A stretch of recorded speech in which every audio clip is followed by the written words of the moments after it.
चलो, वेक्टर और cross product of two vector लिख सकते हो। दो वेक्टर का हम लोग आज समझने जाएंगे कि क्रॉस प्रोडक्ट कैसे निकलता है। क्रॉस ना कहकर अगर हम वेक्टर भी कहते हैं तो कोई गलत नहीं होगा, एक ही चीज है। तो डायरेक्टली आपको बताते हैं। जैसे मान लो कि आपके पास दो वेक्टर है, मान लेते हैं ये वेक्टर है इस डायरेक्शन में, कुछ एंगल पे रोटेट हो गया, थीटा एंगल पे मान लो इस डायरेक्शन में, ये वेक्टर बी मान लेते हैं इसको है। और अगर आपसे पूछा जाए कि बताओ फिर ए क्रॉस बी, ये दोनों का प्रोडक्ट बताते हैं दो तरीके से होता है, एक वेक्टर प्रोडक्ट और एक स्केलर प्रोडक्ट। ये है वेक्टर प्रोडक्ट। वेक्टर प्रोडक्ट का मतलब होता है कि आप इसका जब मल्टीप्लिकेशन निकालेंगे तो जो रिजल्ट भी आएगा वो भी एक वेक्टर ही होगा, इसलिए इसका नाम वेक्टर प्रोडक्ट लिखा होगा। और स्केलर का मतलब है कि जो उसका रिजल्ट होगा वो क्या स्केलर क्वांटिटी होगा, मतलब सिर्फ मैग्नीट्यूड होगा उसके अंदर। तो ए क्रॉस बी का जब वैल्यू निकालोगे तो देखो ए क्रॉस बी, जैसे ए डॉट बी होता था वैसे ए क्रॉस बी अगर लिखे हम तो मैग्नीट्यूड ए लिखोगे, मैग्नीट्यूड बी लिखोगे, अंतर बस यहाँ पर वहां पे कॉस थीटा था और यहाँ लिखते हम लोग साइन थीटा। ठीक है, तो अब अगर हम इसकी वैल्यू बताएं तभी वेक्टर प्रोडक्ट होता है। तो ये मैग्नीट्यूड निकालोगे तो ये स्केलर क्वांटिटी, ये भी स्केलर क्वांटिटी, थीटा का वैल्यू पुट कर दोगे तो ये भी एक स्केलर क्वांटिटी ही हो जाएगा। अभी तक वेक्टर कहीं इसके अंदर नजर नहीं आया। वेक्टर देखो अब आएगा, यहां पर लोग इसे मल्टीप्लाई करते हैं एन कैप से। ये एन कैप क्या है इसके बारे में थोड़ा जान लेते हैं। चलिए, एन कैप, सारा खेल एन कैप का ही है। एन कैप आने की वजह से ये वेक्टर प्रोडक्ट बना भी है। पहले तो बता रहे थीटा का एंगल कहां से कहां तक है। थीटा जो आपका एंगल होगा वो ए और बी के जो बीच पे होगा वो 0 to पाई के बीच पे होगा, 0 पाई भी हो सकता है। एंड जो एन कैप है इज यूनिट वेक्टर, एक यूनिट वेक्टर है जो परपेंडिकुलर है both vector A and vector B. देखिए ये होता है, यानी कि ए क्रॉस बी जब निकालते हैं तो इसका देखो मीनिंग क्या है वो समझा रहे हैं। ए क्रॉस बी जब भी निकालते हैं तो उसका मीनिंग ये होता है कि एक ऐसा, मतलब एक ऐसा आपको वेक्टर बताना है जो कि इसका और इसका दोनों का रिजल्टेंट है, और दोनों का जब रिजल्टेंट है तो वो क्या निकलता है, जो निकल के आता है वो इसके ऊपर परपेंडिकुलर होता है, इसी के ऊपर खड़ा रहेगा वो वेक्टर। इसका रिजल्टेंट निकालोगे ए क्रॉस बी का, जब रिजल्टेंट चेक करेंगे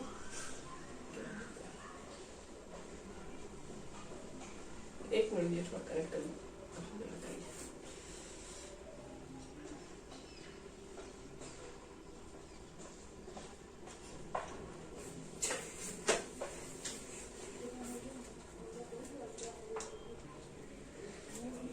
तो देखो ए क्रॉस बी जब भी आप निकालते हैं तो आप समझिए कि आप एक ऐसा वेक्टर का मान निकालते हैं। ए क्रॉस बी निकालने का मतलब आप एक ऐसा वेक्टर का मान निकालते हैं जो कि दोनों वेक्टर पर परपेंडिकुलर है। तब ये दोनों वेक्टर पे परपेंडिकुलर है तो या तो हो सकता है कि आप इसके ऊपर का भी निकाल सकते हैं, ये दोनों पे परपेंडिकुलर हो गया। आप अब जो इसका वैल्यू निकालते हैं क्रॉस बी, एक्चुअल में आप इस वेक्टर का मान निकालते हैं। याद रखिए इस वेक्टर का ही वैल्यू निकलता है क्रॉस बी से। ये परपेंडिकुलर ऊपर भी हो सकता है और ये परपेंडिकुलर आपका नीचे भी हो सकता है, दोनों डायरेक्शन में हो सकता है। ऊपर के लिए चलो पॉजिटिव लिखेंगे, वही चीज नीचे के लिखना होगा तो नेगेटिव लिख देंगे। वही बात है, ये एंगल अगर क्लॉकवाइज मूव करेगा, एंटी क्लॉकवाइज मूव करेगा तो पॉजिटिव एंगल, और नीचे मूव करेगा तो तुम्हारा नेगेटिव एंगल होता है। तो यही देखो ए क्रॉस बी एक्चुअल में होता क्या है। ए क्रॉस बी आपके पास जो भी वैल्यू निकल के आता है वो ए और बी दोनों वेक्टर पे, दोनों का रिजल्टेंट वेक्टर है कि जो दोनों पे परपेंडिकुलर है, और उसका जो आपके पास जो परपेंडिकुलर है वो ऊपर भी हो सकता है, अपवर्ड भी हो सकता है और डाउनवर्ड भी हो सकता है। तो पॉजिटिव और नेगेटिव कब होता है, ये खेल भी होता है। जैसे मान लो आपको ए से बी की ओर, उसके लिए right hand thumb rule use किया जाता है। तो ये जो आप देखेंगे बुक वगैरह में वहां पर बनाया भी है।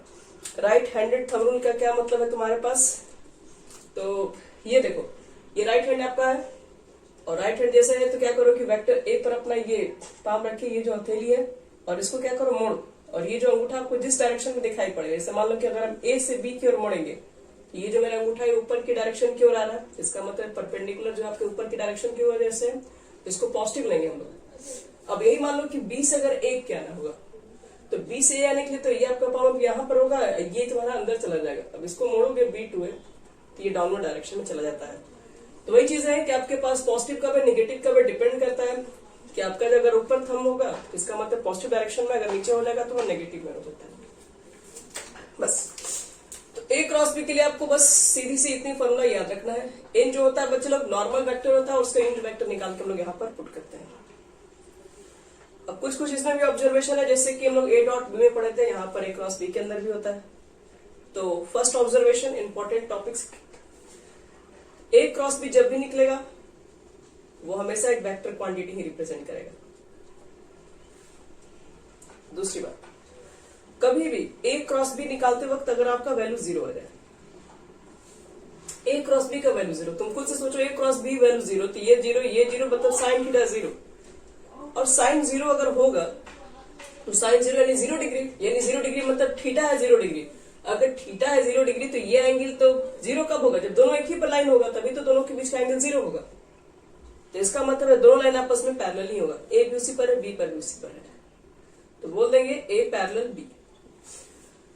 तो कभी भी अगर पैरेलल प्रूफ करना है कि प्रूफ करो दो लाइन आपस में पैरेलल है, टेंशन लेने की कोई जरूरत नहीं, ए क्रॉस बी दिखा दो 0, तो अपने आप प्रूफ करेगा कि ए और बी जो लाइन है आपस में वो पैरेलल है। थर्ड कंडीशन, अगर ए क्रॉस बी और इक्वल हो जाए, मैग्नीट्यूड ए मैग्नीट्यूड बी, ऐसे कंडीशन पे तो कहते हैं कि थीटा हो जाएगा 90 डिग्री।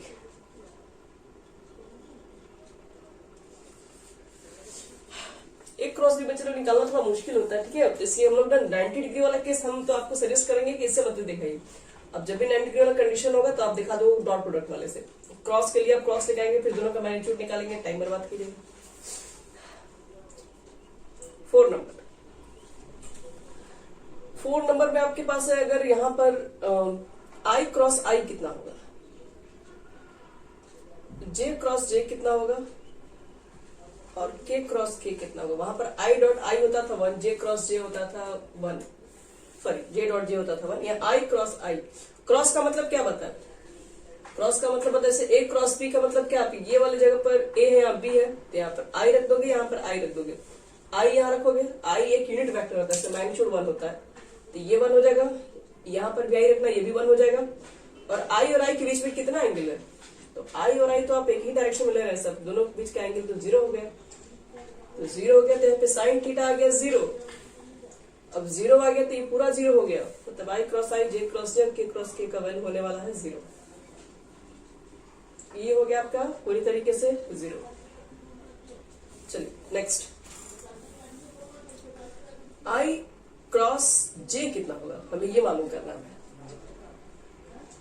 तो आई क्रॉस यहाँ पे आई रखो, यहाँ पे जे रखो, आपके सामने सब फॉर्मूला ही आप चेक कर सकते हैं।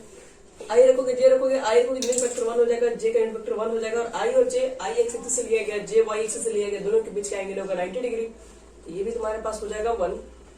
और नॉर्मल आपके पास इसका वैल्यू हम लोग क्या पुट करेंगे, तो देखो आई क्रॉस जे लेके चल रहे, दोनों के बीच में क्या है 90 डिग्री एंगल है, तो दोनों पर जब 90 डिग्री एंगल जब इसके ऊपर निकालेंगे तो जे डायरेक्शन को रिप्रेजेंट कर रहा होगा। तो इसका मतलब है कि कुछ ऐसे समझो, आई होता है एक्स एक्सिस के डायरेक्शन में यूनिट वेक्टर, ये होता है जेड एक्सिस के डायरेक्शन में unit vector, sorry y axis के डायरेक्शन में यूनिट वेक्टर, और इसका रिजल्टेंट क्या निकलेगा ए क्रॉस बी, इसका रिजल्टेंट निकलेगा जो इस पे परपेंडिकुलर होगा, जो इस पे परपेंडिकुलर होगा वो एक्स वाई पर परपेंडिकुलर कौन सा होगा, जेड एक्सिस ही होगा। जेड एक्सिस का यूनिट वेक्टर कितना लिख हो जाएगा, फिर उसी का लिखना यूनिट वेक्टर, तो वो तुम्हारा हो जाएगा सिर्फ और सिर्फ यूनिट वेक्टर का क्या हो जाएगा। इसी तरीके से आगे निकालो तुम लोग, जे क्रॉस के कितना होगा, जे रखोगे 1, यहाँ पर रखोगे 1, 90 डिग्री पर हो गया 1, और उसका तुमको निकालना है यूनिट वेक्टर। अब तो जे और के का जब क्रॉस निकालोगे तो वो तुम्हारा किस डायरेक्शन में आएगा, तो आप खुद से देखिए, आपको उसका जो रिजल्टेंट आएगा वो एक्स एक्सिस के डायरेक्शन में आएगा, और एक्स एक्सिस के डायरेक्शन में जो यूनिट वेक्टर होता है उसको लोग आई कहते हैं, तो ये सिर्फ आई के इक्वल हो जाएगा, आई जे और जे के, और फिर कौन हमारा होता है के। तो कितना बच गया, जो जो मिसिंग है उसको लिख देना है, जे मिसिंग है। तो आई जे का वैल्यू के लिखना है, जे के का वैल्यू आई लिखना है, और के और आई का क्रॉस जे लिखना है। आई जे का रिजल्टेंट निकालोगे ना तो एक्स एक्सिस वाई एक्सिस के डायरेक्शन में जेड एक्सिस पर जाकर इसलिए के लिखा गया, ये आपका निकल के आएगा।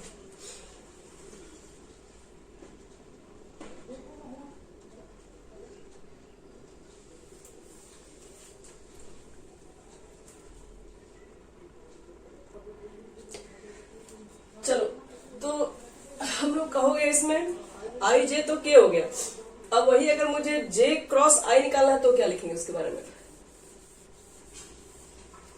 देखो 6 में अपोजिट करने जा रहे हैं, आई क्रॉस जे, जे क्रॉस आई निकालोगे तो देखो आई से अगर जा रहे हैं जे के ऊपर तो ये अपवर्ड में आएगा, तो जे से आई में आओगे तो फिर डाउनवर्ड में चला जाएगा, तो ये माइनस के हो जाएगा।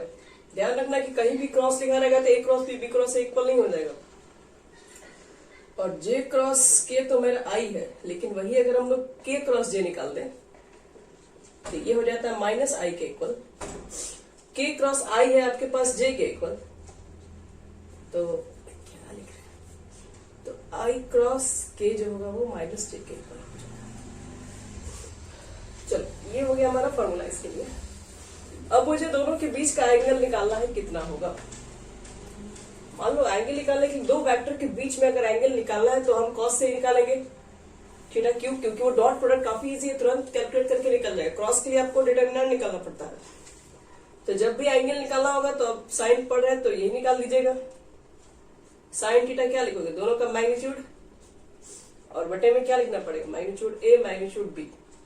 कहोगे एन कैप कहाँ गया, एन कैप का मैग्नीट्यूड निकालोगे, एन एक यूनिट वेक्टर, उसका मैग्नीट्यूड 1 हो जाएगा, उसको छोड़ दो, इसी के ऊपर वैल्यू निकल जाएगा। अगर आप ए क्रॉस बी और कहें कि बी क्रॉस ए निकाले, क्या फर्क पड़ता है, फर्क पड़ता है, यहाँ बस माइनस लगा दीजिए, अब इक्वल हो जाएगा, क्योंकि ए क्रॉस बी का डायरेक्शन अलग होगा, बी क्रॉस ए का डायरेक्शन अलग होगा, तो दोनों सेम कैसे हो जाएगा, तो इसलिए यहाँ पर हम लोग माइनस के साथ इक्वल कर सकते हैं इसको। अब यहाँ पर एरिया ऑफ ट्राइंगल अगर निकालना है, अब एक फॉर्मूला और भी मिलेगा आपको, एरिया ऑफ ट्राइंगल और एरिया ऑफ पैरेललोग्राम।